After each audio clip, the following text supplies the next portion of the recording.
Assalamualaikum warahmatullahi wabarakatuh. Selamat pagi. Yang terhormat Bapak Darul Saku SKM Tugas sebagai dosen pengampu mata kuliah Kepemimpinan Administrator Kesehatan dan teman-teman sekalian. Puji syukur kita panjatkan kehadirat Allah atas rahmatnya kita dapat berkumpul di perkuliahan kali ini. Kami dari kelompok 5 akan mempresentasikan hasil laporan kepemimpinan dan administrasi kesehatan Puskesmas Kampung Pari. Perkenalkan, nama saya Fitri Ratu Adeti. Di sini ada saya Syifa Mutmainah, saya Amira Miani, saya Rizka Puspita, saya Rizky Arda, saya Asma Nadia, saya Radita Jelita. Oke, langsung aja. Latar belakang Puskesmas berperan penting dalam pelayanan kesehatan masyarakat, sehingga kepemimpinan dan administrasi kesehatan yang baik sangat menentukan mutu layanan. Puskesmas Kampung Pari dipilih sebagai studi karena memiliki wilayah yang luas, kunjungan yang tinggi, program prioritas, dan sistem antrian online. Namun, masih menghadapi antrian yang panjang, beban kerja yang besar, dan keterbatasan fasilitas. Kajian ini dilakukan untuk menilai kepemimpinan administrasi dan memberikan rekomendasi perbaikan layanan. Next. Rumusan masalah. Yang pertama ada bagaimana bentuk kepemimpinan dijalankan di Puskesmas Kampung Pari. Lalu, bagaimana sistem administrasi yang diterapkan di Puskesmas Kampung Pari. Lalu ada apa saja kekuatan dan administrasi kesehatan di Kampung Pari. Lalu yang terakhir, rekomendasi apa yang dapat diberikan untuk meningkatkan mutu pelayanan Puskesmas Kampung Pari. Tujuannya, yang pertama untuk mengetahui dan menganalisis praktek kepemimpinan yang diterapkan di Puskesmas Kampung Pari. Yang kedua, untuk mengetahui dan menganalisis sistem administrasi kesehatan di Puskesmas Kampung Pari. Lalu, untuk mengidentifikasi kekuatan dan kelemahan dalam kepemimpinan serta administrasi kesehatan di Puskesmas Kampung Pari. Dan terakhir, untuk memberikan rekomendasi dan realistis dan aplikasi dalam upaya peningkatan mutu pelayanan kesehatan di Puskesmas Kampung Pari. Manfaatnya bagi mahasiswa menambah wawasan dan pengalaman langsung tentang kepemimpinan dan administrasi kesehatan di Puskesmas. Bagi Puskesmas menjadikan masukan untuk perbaikan sistem kepemimpinan dan administrasi. Bagi masyarakat mendorong peningkatan mutu pelayanan kesehatan yang lebih efektif. Next akan dilanjutkan oleh rekan saya. Selanjutnya ada tinjauan pustaka. Yang pertama, konsep kepemimpinan dalam kesehatan merupakan kemampuan seseorang pemimpin untuk mempengaruhi, mengarahkan, dan menggerakkan orang lain guna mencapai tujuan pelayanan kesehatan. Kepala Puskesmas sebagai pemimpin organisasi tingkat pertama dituntut untuk mampu mengkoordinasikan sumber daya serta memotivasi tenaga kesehatan agar bekerja secara optimal. Sekian 2019. Yang kedua, konsep administrasi kesehatan, yaitu proses perencanaan, pengorganisasian, pengarahan, dan pengawasan seluruh sumber daya dalam upaya kesehatan. Administrasi mencakup pengelolaan sumber daya manusia, sarana prasarana, pembiayaan, hingga sistem informasi kesehatan yang menunjang pelayanan. Administrasi yang baik akan membuat program kesehatan berjalan terarah, efisien, dan berkelanjutan. Bapak Projo 2012. Yang ketiga ada Puskesmas sebagai fasilitas pelayanan kesehatan. Puskesmas adalah fasilitas pelayanan kesehatan tingkat pertama yang menyelenggarakan upaya kesehatan masyarakat dan pelayanan kesehatan perorangan tingkat dasar. Fungsi utamanya meliputi pelayanan preventif, kuratif, dan rehabilitatif yang ditunjukkan untuk meningkatkan pelayanan kesehatan masyarakat yang seluruhnya. Kepres RI 2019. Tugas pokok Puskesmas tidak hanya sebatas memberikan pelayanan kesehatan, tetapi juga menjadi penggerak pembangunan kesehatan di wilayah kerjanya. Puskesmas bertanggung jawab dalam pembinaan peran serta peningkatan akses masyarakat terhadap pelayanan kesehatan yang bermutu dan terjangkau. Kepres 2019. Tantangan dalam penyelenggaraan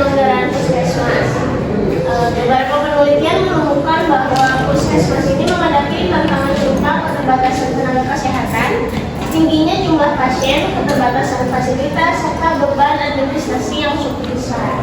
Nugroho 2022, tantangan ini sering berdampak pada kualitas pelayanan seperti antrian yang panjang, terbatasnya waktu konsultasi, dan keterbatasan edukasi kesehatan pasien. Namun di sisi lain terdapat peluang berupa dukungan kebijakan pemerintah melalui program jaminan kesehatan nasional atau JKN, peningkatan peran posyandu dan posbindu, serta perkembangan teknologi informasi yang dapat dimanfaatkan untuk pelayanan yang lebih efektif. Kemudian ada relevansi studi kasus di Puskesmas Sambung Pari. Studi kasus di Puskesmas Sambung Pari ini menjadi penting karena puskesmas ini memiliki karakteristik pelayanan yang cukup kompleks. Jumlah pasien relatif tinggi, sementara sumber daya kesehatan masih terbatas. Puskesmas Sambung Pari juga sudah mulai memanfaatkan sistem pendaftaran online. Namun masih ditemukan antrian panjang dan keterbatasan fasilitas ruang tunggu. Melalui kajian kepemimpinan dan administrasi kesehatan di Puskesmas Sambung Pari ini, mahasiswa dapat mengidentifikasi praktik kepemimpinan kepala puskesmas, efektivitas administrasi, serta hambatan yang dihadapi dalam pelayanan. Analisis ini diharapkan dapat memberikan rekomendasi nyata bagi peningkatan mutu layanan kesehatan di wilayah tersebut. Selanjutnya akan dijelaskan oleh teman saya. Oke, yang selanjutnya di sini ada metode pelaksanaan di mana lokasi kegiatan ini berada di Puskesmas Sambung Pari, yang tepatnya berada di Jalan Raya Sambung Pari, Kecamatan Mangkubumi, Kota Tasikmalaya. Untuk waktu pelaksanaannya sendiri ini dilaksanakan pada tanggal 22 September tahun 2025. Nah, untuk metode pengumpulan data, yang pertama di sini kita melakukan observasi. Observasi ini kita lakukan secara pengamatan secara langsung di lokasi. Untuk apa sih? Untuk memperoleh informasi secara nyata mengenai sistem administrasi yang berlangsung di puskesmas tersebut. Yang kedua yaitu wawancara. Di sini kita melakukan wawancara secara terstruktur kepada kepala puskesmas, dokter, perawat, bidan, staf administrasi, dan juga pasien. Nah, wawancara ini kita lakukan untuk mendapatkan penjelasan yang lebih mengenai bagaimana sih pola kepemimpinan yang ada di rumah sakit di Puskesmas Sambung Pari ini, terus mekanisme administrasinya seperti apa, dan juga kendala apa aja sih yang dihadapi seperti itu. Nah, yang selanjutnya yaitu ada analisis dokumen. Ini itu mencakup laporan tahunan, data statistik kesehatan, kebijakan, dan juga prosedur. Nah, di sini kita menelaah berbagai dokumen untuk mendapatkan tambahan untuk memperoleh gambaran yang lebih nyata. Yang selanjutnya yaitu instrumen pengumpulan data. Di sini kita ada pedoman wawancara, di mana pedoman wawancara ini sebagai panduan yang berisi daftar pertanyaan dan topik yang akan dibahas. Nah, yang selanjutnya juga ada pedoman studi dokumentasi, di mana ini itu berisi panduan untuk mengumpulkan data dari dokumen atau bahan tertulis yang berkaitan dengan kegiatan. Nah, data yang ingin kita peroleh di sini yaitu mencakup struktur organisasi puskesmas, lalu laporan tahunan, standar operasional prosedur atau SOP atau kebijakan, dan juga data statistik kesehatan masyarakat. Nah, yang selanjutnya di sini juga ada alat bantu yang kita gunakan, yaitu yang pertama tadi ada pedoman wawancara, pedoman studi dokumentasi, perekam suara, dan juga kamera. Yang selanjutnya yaitu ada teknik analisis data, di mana ini juga mencakup analisis deskriptif, identifikasi kekuatan kelemahan, dan juga rekomendasi perbaikan. Nah, yang pertama itu data yang kita peroleh itu dianalisis menggunakan metode analisis deskriptif kualitatif. Lalu di sini juga melalui beberapa tahap, di mana yang pertama itu disusun secara sistematis sesuai kategori tema. Lalu yang selanjutnya kita memilah informasi yang relevan.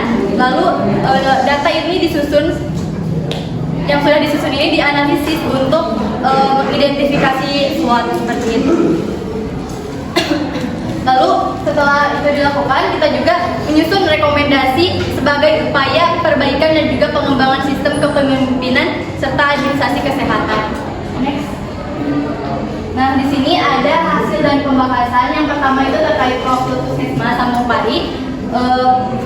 Puskesmas Sambung Pari ini merupakan salah satu PPD yang berada di bawah naungan Dinas Kesehatan Kota Tasikmalaya yang memberikan pelayanan tingkat pertama, di mana Puskesmas ini memberikan peran penting dalam upaya promotif, preventif, kuratif, dan juga rehabilitatif.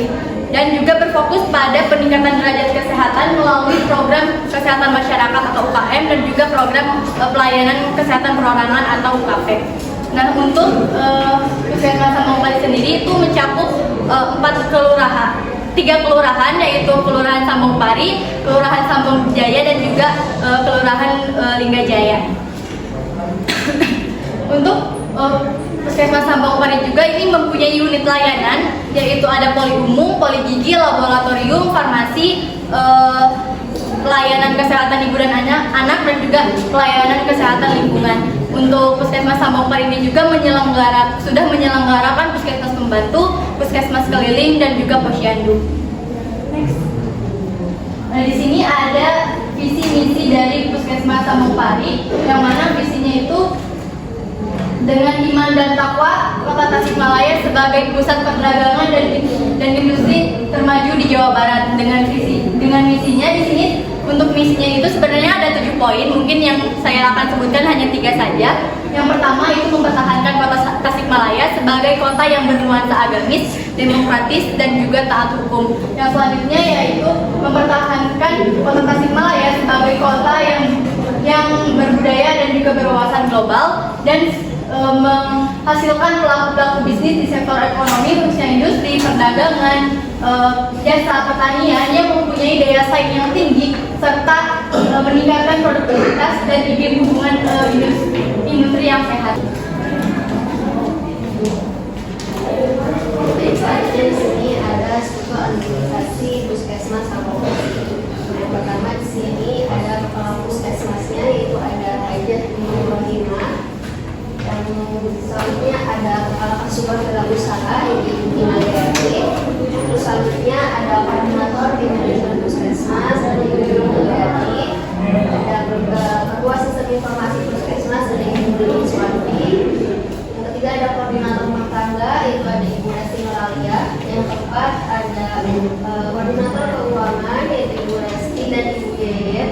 Selanjutnya di sini ada penanggung jawab UKM esensial dan keperawatan, yaitu dikoordinatori dengan Ibu Edwin Herawati. Selanjutnya ada penanggung jawab UKM pengembangan yang dikoordinatori dengan Ibu Edwin Herawati juga. Selanjutnya ada penanggung jawab UKM farmasi dan laboratorium dikoordinatori dengan Ibu Dr. Desi Tributari. Selanjutnya ada penanggung jawab pelayanan dan jejaring puskesmas yang dikoordinatori dengan Ibu Yani Rosdiani.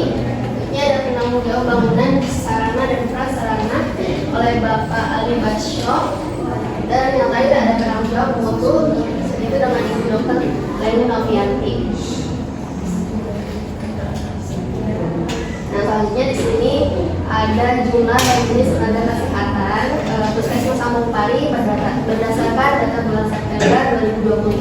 Yang pertama ada dokter umum dan dokter gigi, ada perawat dan bidan, ada sanitarian atau petugas caskesling, ada tenaga prokes, ada nutrisionis, ada apoteker dan tenaga teknik kefarmasian, ada analis laboratorium, dan ada tenaga administrasi dan tata usaha. Selanjutnya di sini hasil observasi yang kami dapat di Puskesmas Sambung Pari. Itu yang pertama, kondisi bangunannya yang cukup representatif, yang dimana lingkungan puskesmas tersebut itu terjaga dengan baik, ditandai dengan adanya halaman yang luas, bersih, dan adanya tempat tampil bagi pasien, serta penataan ruangan di puskesmas tersebut cukup teratur. Selanjutnya ada alur pelayanan pasien yang tersusun cukup jelas, di mana proses ini dimulai dengan pasien datang puskesmas, lalu mereka melakukan pendaftaran di loket pendaftaran, kemudian pasien diarahkan menuju poli yang mereka tuju. Selanjutnya di sini ada petugasnya bersifat lama serta komunikatif dan informatif. Nah, di mana di sini pasiennya juga cukup terbantu dengan informasi yang disampaikan terkait prosedur maupun pengobatan. Selanjutnya di sini ruang pelayanan relatif tertata dengan baik. Nah, di mana di sini juga dilengkapi dengan adanya media edukasi seperti poster, banner yang terpajang di dinding, serta ada juga media elektronik seperti TV dan lainnya. Selanjutnya di sini pembagian tugasnya antara staf berjalan dengan cukup jelas. karena setiap petugas dan staf itu sudah memiliki tugasnya masing-masing. Contohnya lain di sini ada sistem pelayanan kesehatan yang cukup baik, di mana dengan dukungan fasilitas yang baik, tentunya staf yang ramah dan adanya kepemimpinan yang baik.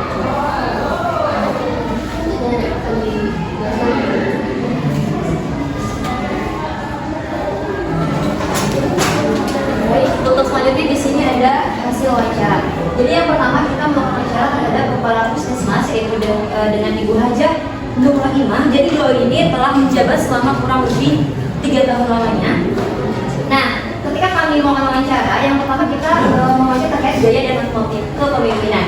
Nah, jadi Ibu Kepala Hajah Nur Rahimah ini memiliki memiliki wadah kepemimpinan yang diterapkan bersifat partisipatif. Jadi di mana beliau ini kayak memberikan peluang untuk staf-stafnya untuk memberikan pendapat ataupun kayak aspirasi dari stafnya sendiri. Nah, kemudian beliau juga memberikan kelulusan gitu kayak keterbukaan kepada para penanggung jawab program dan petugas lapangan untuk melaksanakan tugas sesuai keahlian. Namun mereka juga selalu sharing apabila ada konflik yang mereka sedang jalani seperti itu. Kemudian strategi komunikasi. Nah, jadi beliau Hajah Nur Rahimah ini memiliki strategi komunikasi yang cukup efektif, di mana beliau ini juga menekankan pentingnya mengenal latar belakang. Jadi Ibu Hajah Nur ini kayak pendekatannya melalui harus mengetahui latar belakang dari setiap stafnya tersebut gitu. Jadi mengetahui apa sih latar belakang mereka itu. Jadi beliau Hajah Nur juga memiliki prinsip apabila kita melakukan pendekatan harus tahu seluk beluknya seperti apa. Nah, kemudian untuk itu kepala puskesmas juga sering turun langsung. Jadi Bu Hajah Nur juga selalu ikut kontribusi langsung ke lapangan untuk melaksanakan program-program yang telah ditentukan.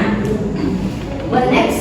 Kemudian untuk tantangannya, jadi tantangan terbesar yang dihadapi oleh Benur sendiri itu adalah memimpin puskesmas Sambung Pari ini adalah perbedaan karakter sumber daya. Jadi kan setiap staf itu berbeda-beda.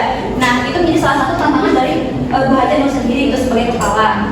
Nah, tetapi staf ini juga memiliki kepribadian dan kebutuhan yang berbeda.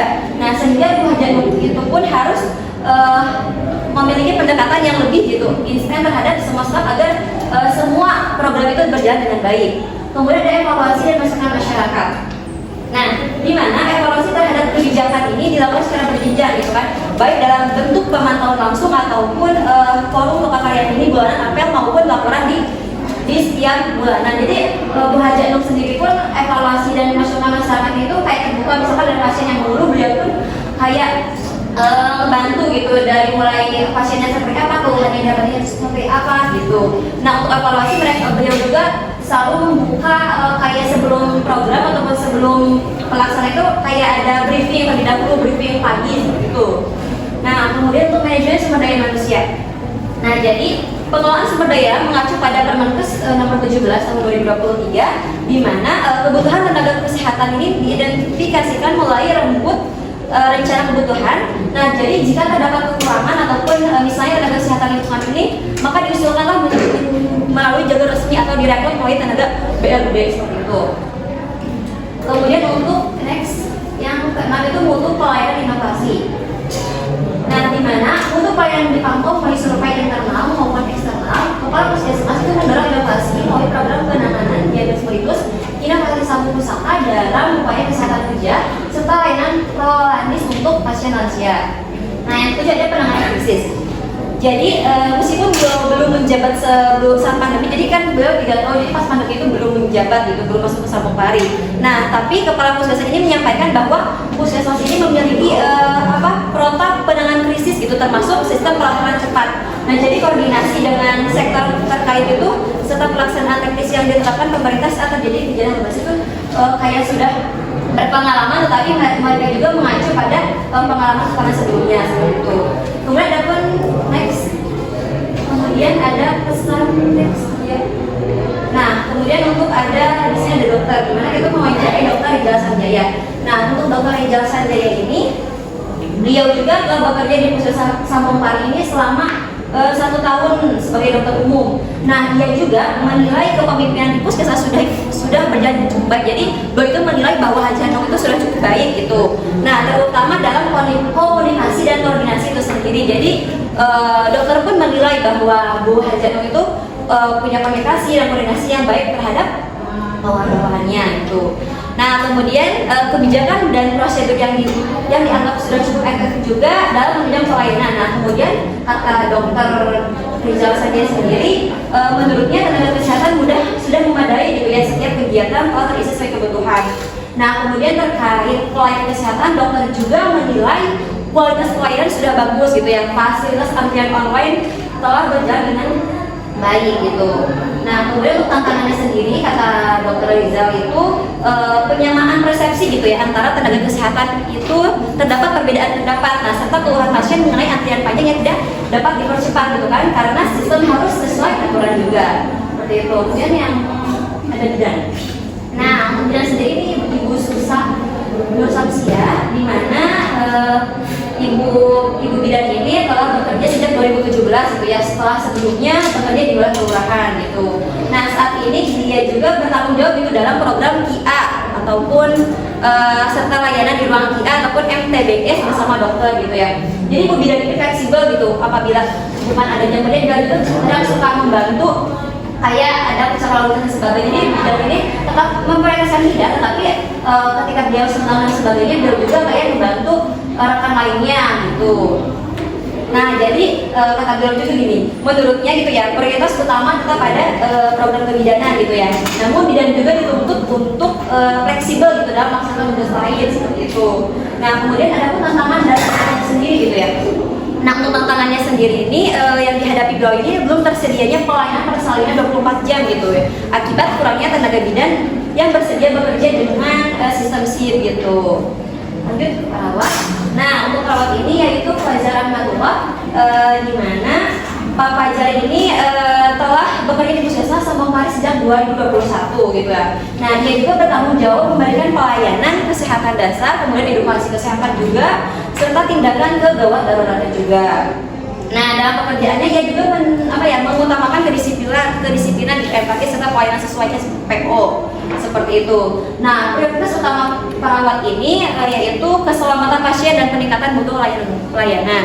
Nah, kemudian untuk tantangan yang dihadapi oleh Pak Fajar ini yaitu tingginya jumlah pasien gitu dibandingkan dengan tenaga kesehatan yang tersedia. Nah, serta rendahnya kesadaran masyarakat menjaga kesehatan. Nah, kemudian beliau juga menyarankan peningkatan fasilitas medis, kemudian pelatihan tenaga kesehatan, dan memperkuat promosi kesehatan masyarakat dari sisi pengembangan profesional. Kemudian ia juga aktif itu melakukan pelatihan dan seminar seperti itu. Kemudian ada staf administrasi yaitu Pak Dedi. Nah, untuk Pak Dedi sendiri ini juga beliau ini menjelaskan itu bahwa alur pendaftaran pasien ini dilakukan sesuai SOP sendiri gitu. Nah, pasien itu kan terlebih dahulu disaring oleh petugas, kemudian diarahkan juga untuk mengambil nomor antrian apabila tidak terindikasi medis menular seperti itu. Nah, kemudian dalam hal keadilan gitu ya, sebagai staf ini Pak dan PDD ini sebagian staf merasa beban kerja itu sudah profesional gitu. Jadi beliau juga menganggapnya bahwa bebannya udah cukup baik, meski ada yang mendapat tambahan tugas gitu. Nah, kemudian Puskesmas juga memiliki sistem apresiasi. Jadi di Puskesmas Sambong Pari ini kayak ada reward gitu buat staf-stafnya yang baik di bulan tersebut seperti itu. Nah, kemudian untuk pasien ini ada Ibu Santi. Ibu Santi ini berusia berumur 44 tahun. Nah, beliau juga tempatnya di daerah Sambong Pari itu sendiri. Nah, jadi kalau Bu Santi ini juga telah menjadi pasien di Puskesmas ini lebih dari 1 tahun gitu ya. Nah, kemudian berdasarkan pengalamannya, beliau juga menilai gitu ya bahwa sikap dan keramahan staf ini dalam memberikan pelayanan sudah cukup baik gitu ya. Bahwa di Sambong Pari itu sudah pelayanan ataupun komunikasinya jadi memuaskan untuk pasien tersebut. Nah, dari sisi kecepatan pelayanan, pasien juga menyampaikan nih bahwa terkadang pelayanan itu berlangsung cepat, namun di waktu lain juga kadang keterlambatan. Jadi kayak melihat siklan kalau numpuk mungkin jadi agak terlambat, ataupun kosong mungkin dipercepat itu kata pasiennya tuh. Kemudian terkait kondisi fasilitas gitu ya, Ibu Santi ini pun menilai bahwa Sambong Pari ini pun sudah cukup bersih dan nyaman gitu ya untuk digunakan. Kemudian selain itu informasi mengenai pelayanan itu seperti jadwal maupun prosedur dirasakan mudah dipahami gitu ya oleh Ibu Santi sendiri gitu. Nah, Nah, kemudian kata Ibu Santi itu dari secara keseluruhan, jadi Ibu Santi pun merasa puas gitu terhadap pelayanan di Puskesmas Samopari ini gitu. Next. Selanjutnya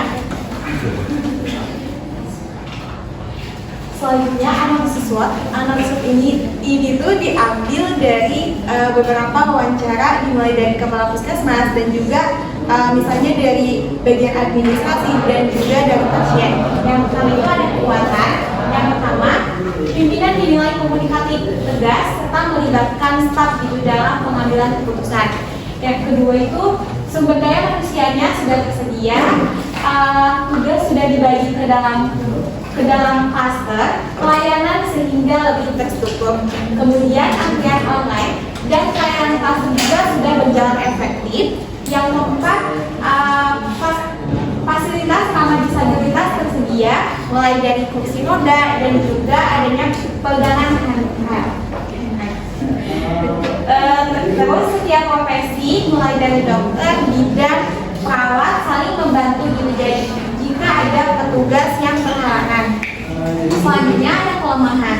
Nah, beban kerja tinggi karena banyak program pemerintah yang harus dijalankan dengan SDM terbatas. Jadi maksudnya tuh sebenarnya SDM itu sudah terpenuhi ya setiap klaster, tapi dari pemerintahnya tuh banyak program gitu. Jadi yang kerjain ini dan kerjain, jadi kayak ada ketimpangan gitu. Selanjutnya, bidan belum bisa melayani persalinan 24 jam karena kurangnya sistem SIP dan juga tenaga tambahan. Beberapa fasilitas medis perlu ditingkatkan untuk menunjang pelayanan yang lebih optimal.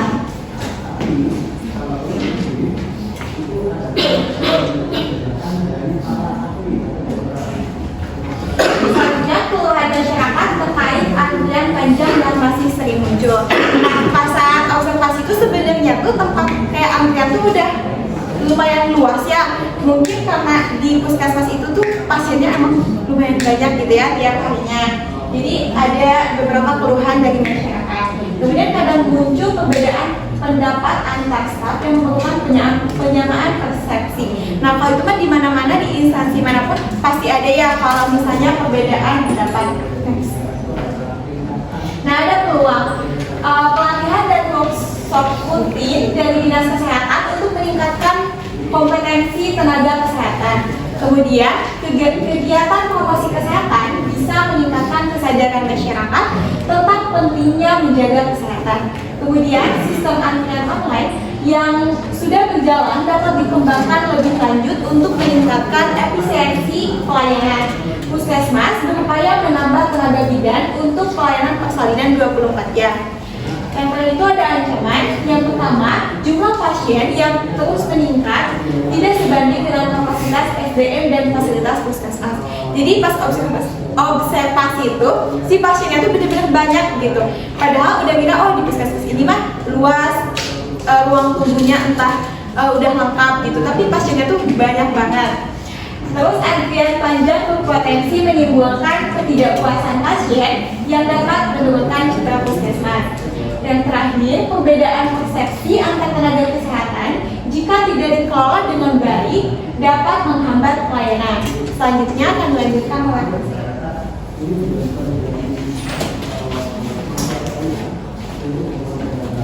mungkin baik, selanjutnya ada pembahasan. Nah, setelah observasi di Puskesmas Samopari dapat diketahui bahwa gaya kepemimpinan di Puskesmas Samopari bersifat komunikatif, tegas dan juga partisipatif. Dimana ini sejalan dengan teori kepemimpinan transformasional dan partisipatif. Gaya ini meningkatkan kinerja tenaga kesehatan dan juga kepuasan pasien. Pemimpin ini menunjukkan komunikasi efektif, visi yang jelas dan juga pemberdayaan staf yang dapat menciptakan iklim kerja yang kondusif serta motivasi yang tinggi.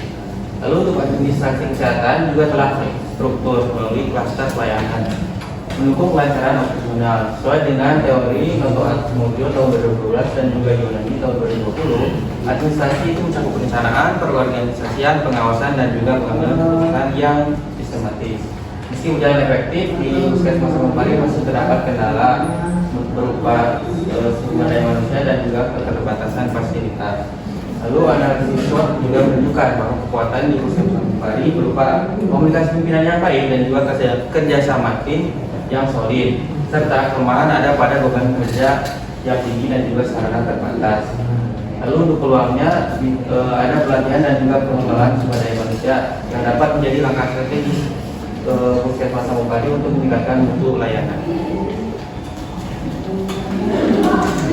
Boleh di next dulu.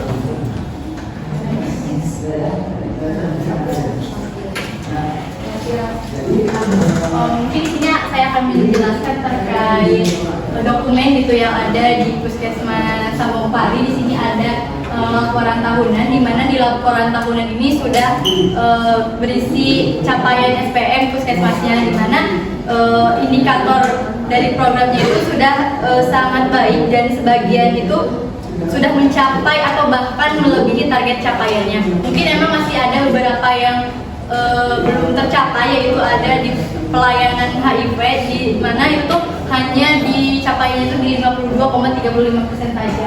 Lalu di sini ada contoh dari SOP di Puskesmas Sambung Pari. Ini ada tentang screening pasien yang isinya itu ada pengertiannya, tujuannya, lalu ada kebijakannya apa saja, ada referensi prosedurnya apa saja, dan juga unit terkaitnya apa saja dan sebagainya. Nah, untuk SOP ini mungkin di sini kita jabarkan satu saja. Kalau kita jabarkan semua nantinya jadi kayak audit ya.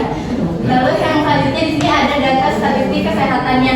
Di sini untuk penyakit tertinggi itu ada di Common Cold sebanyak 1.862 kasus. Lalu yang kedua itu ada hipertensi esensial primer, ada sebanyak 1.377 kasus. Lalu ada dispepsia yaitu ada 1.027 kasus. Lalu ada ISPA dengan tidak spesifik yaitu ada sebanyak 597 kasus. Lalu ada myalgia atau nyeri otot itu sebanyak 570 kasus. Lalu ada ISPA, itu ISPA yang tidak penyebabnya itu tidak spesifik dan tidak teridentifikasi, itu ada sebanyak 509 kasus. Lalu ada gastritis itu sebanyak 443 kasus, dan juga ada diare dan gastritis itu ada sebesar 442 kasus. Ada nekrosis vulva sebanyak 333 kasus, dan terakhir itu ada diabetes mellitus tipe 2 itu sebanyak 283 kasus. Oke, next.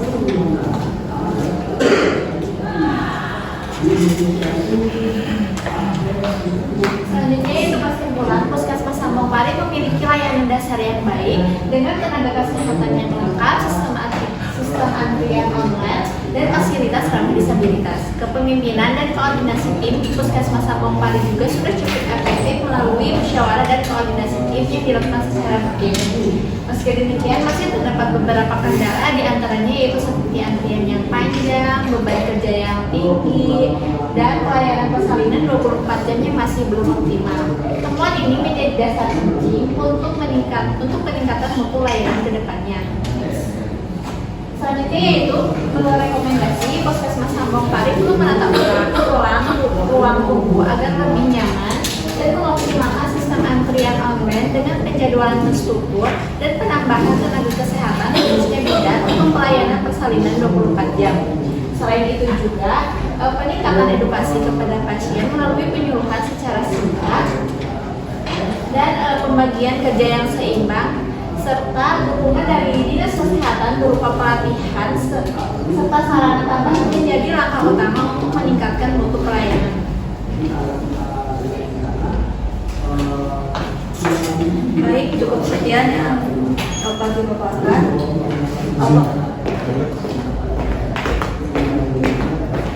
Apakah ada yang ingin ditanyakan?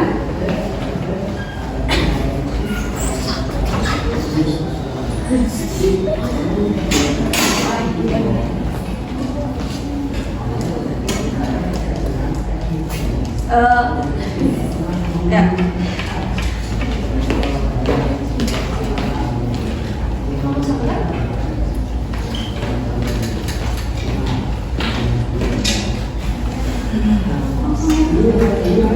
Aku saya dari Polda Lampung. Kalau tadi kan ada di yang ada dua soal yang belum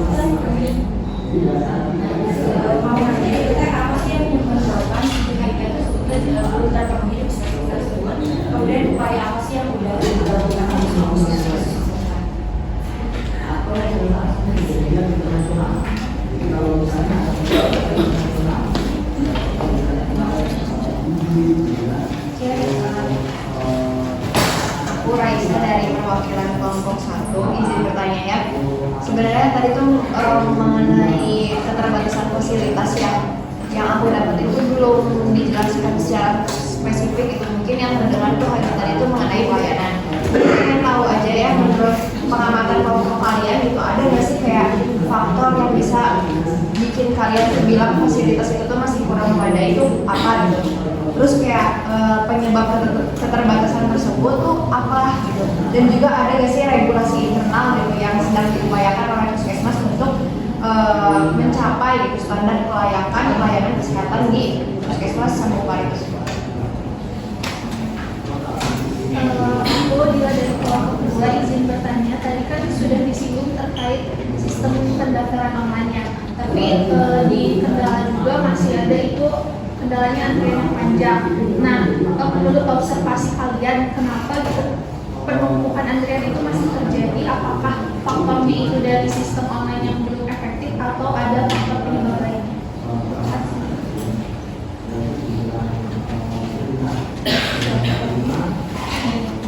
Siapa lagi?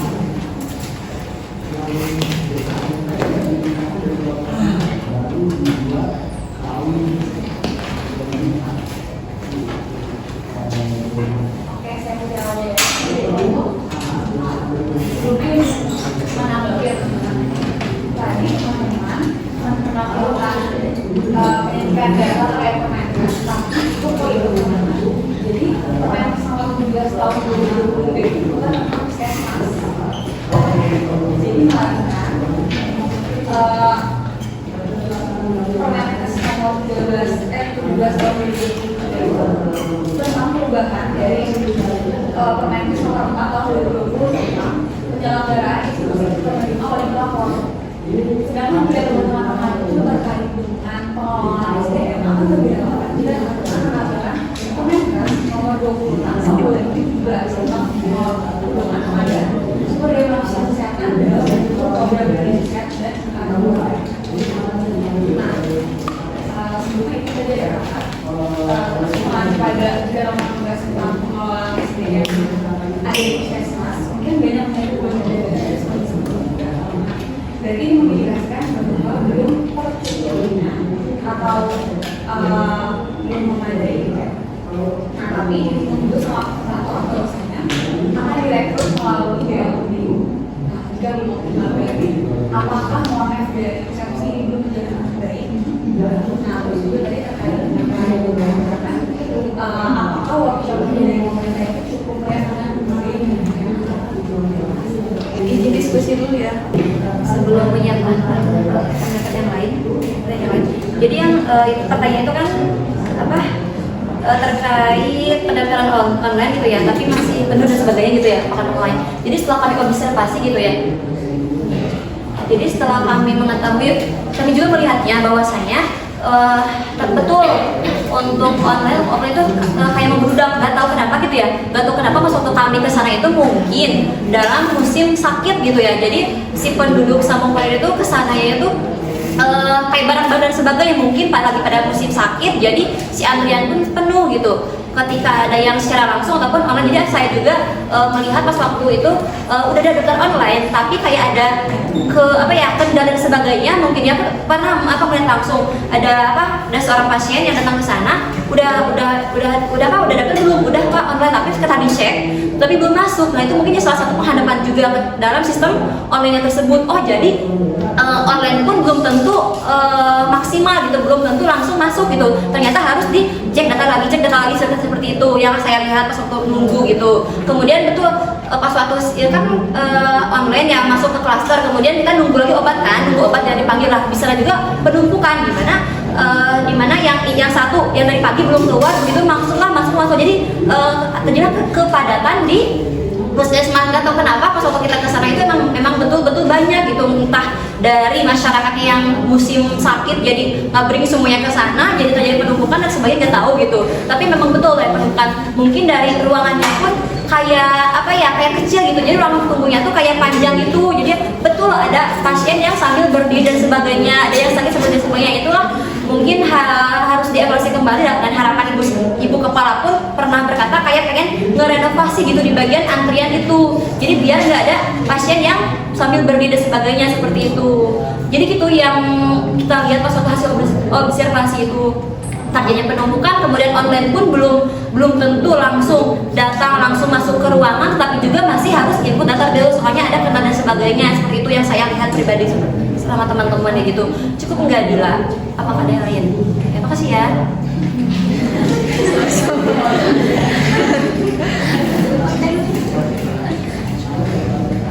Oke, mungkin izin jawab pertanyaan dari Cae. Itu kenapa HIV itu capaiannya itu masih rendah?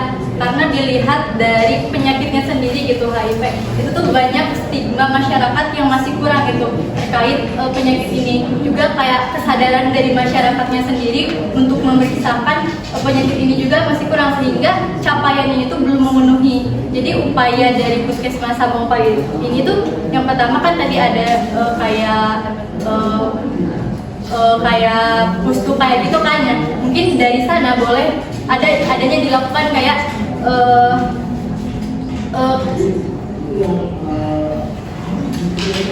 mungkin di sana ada edukasi, mungkin dilakukan edukasi kepada masyarakatnya sendiri. Mungkin dari masyarakatnya emang kayak gak bilang kan kalau HIV itu mungkin dilakukan edukasi supaya mereka itu sadar gitu akan bahayanya penyakit tersebut seperti itu. Juga mungkin untuk Puskesmas sendiri itu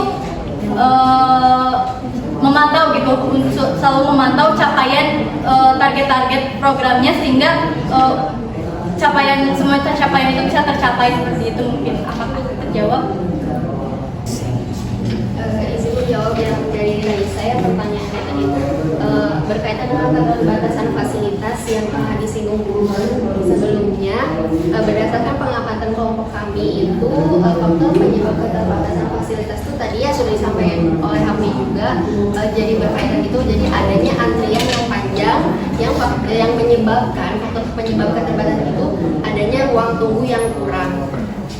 Jadi kita juga telah menanyakan kepada dari wawancara yang kami telah lakukan bahwa akan ada regulasi dari Puskesmas itu akan adanya renovasi untuk memperbesar ruang tunggu tersebut. Jadi mungkin jawabannya apakah sudah terjawab? Izin menjawab kemampuan dengan ya betulnya terima kasihnya dan terima kasih ya saya gitu ya. Jadi kita tuh salah input dan sebagainya mungkin ya dari hasil record juga kami nggak ngecek kembali mungkin ya ke Google dan sebagainya bahwa itu betul enggak gitu terkait Permendikbud nomor 17 gitu ya. Nah, terima kasih juga atas koreksiannya. Mungkin yang tadi mengacu pada pengelolaan SDM yang di Puskesmas banyak memiliki beban kerja ganda dengan situasi bahwa belum mencukupi dana. Nah, mencukupi. Kemudian disinggung sebelumnya gitu ya terkait apakah monef yang dijalankan tidak berjalan atau hal lainnya. Jadi sebetulnya dari hasil observasi itu monef itu kan dilakukannya kayak seperti setelah ada kegiatan gitu kayak ada pimpinan dan sebagainya. Kalau misalnya ditanya sudah sesuai atau belum, setelah kami wawancara observasi bahwasanya kata Haja Gunung sendiri untuk kesesuaian sesuai gitu ya, sesuai kayak misalkan program ini ada hasil evaluasi gitu, itu sudah berjalan gitu. Nah tetapi ada kayak kekurangan gitu dari segi monef itu sendiri gitu, dari staffnya sendiri ataupun dari penjagaan sendiri gitu, kayak ada miskomunikasi terkait hal evaluasi yang harus diperbaiki gitu.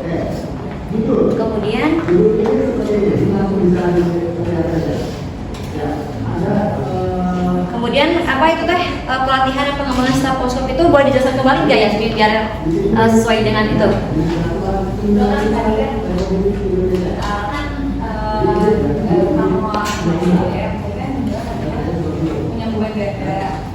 Punya apa bebannya? Bebannya itu kayak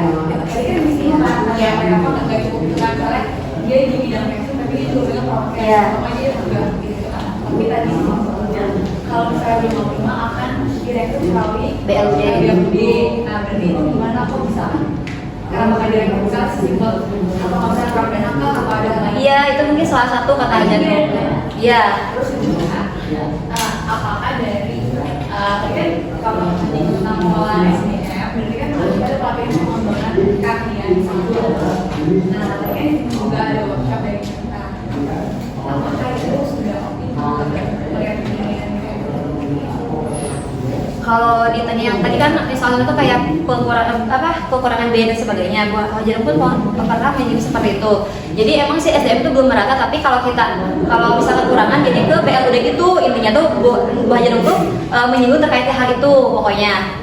Nah kemudian yang terkait optimal ada workshop atau enggaknya gitu ya? Iya gak sih? Boleh Asma biar aku dulu. Yasmin izin menambahkan ya, terkait kan tadi Cina udah dibilang ada beban kerja tambahan. Sebenarnya kita nanya, berarti itu tuh pas ada wawancara sama dokter ya, berarti Pak jadi SDM-nya masih terbatas gitu kan. Sebenarnya mah nggak terbatas ya, semuanya udah terpenuhi gitu ya si SDM-nya tuh setiap klaster. Tapi tuh Cina ini mah gak tahu emang dari pandangan ibu dan bapak dokter itu aja. Cuma kayak si perawat kan udah ada, misalnya ada kerjain ini, tapi dari pemerintah teh ada weh Cina pemerintah ada weh kayak program gitu. Jadi kayak di puskesmas tuh serba ngerjain. Kalau misalnya terkait perekrutan itu tuh kita nggak menanyakan lebih ke terkait perekrutan itu ya. Jadi kita tuh hanya sebatas wawancara ya. Oh iya Bu ini nih nggak lebih mendalami gitu. Kalau itu ada yang masih belum terlihat. Terus yang pelatihan, nah itu sebenarnya kita tuh dapat kayak itu ringkasan dari beberapa wawancara. Jadi kita hanya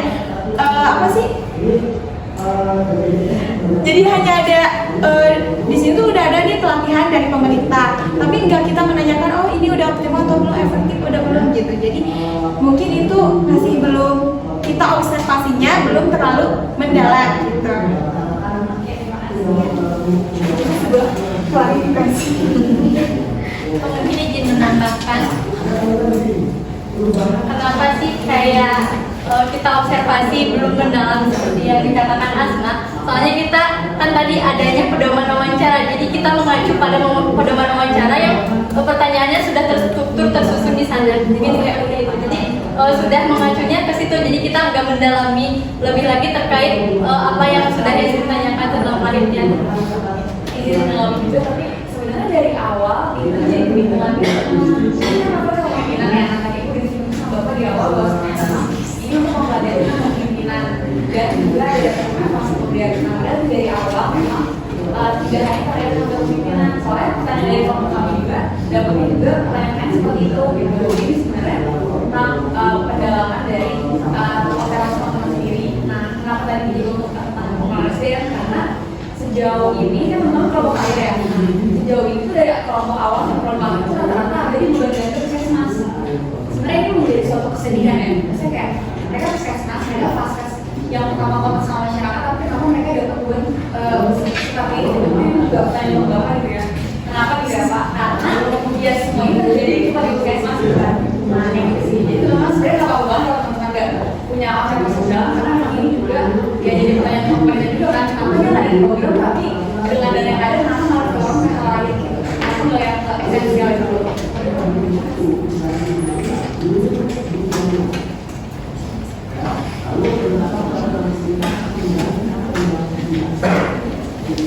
Oke, baik, sesi presentasi kelompok 5 dicukupkan sekian.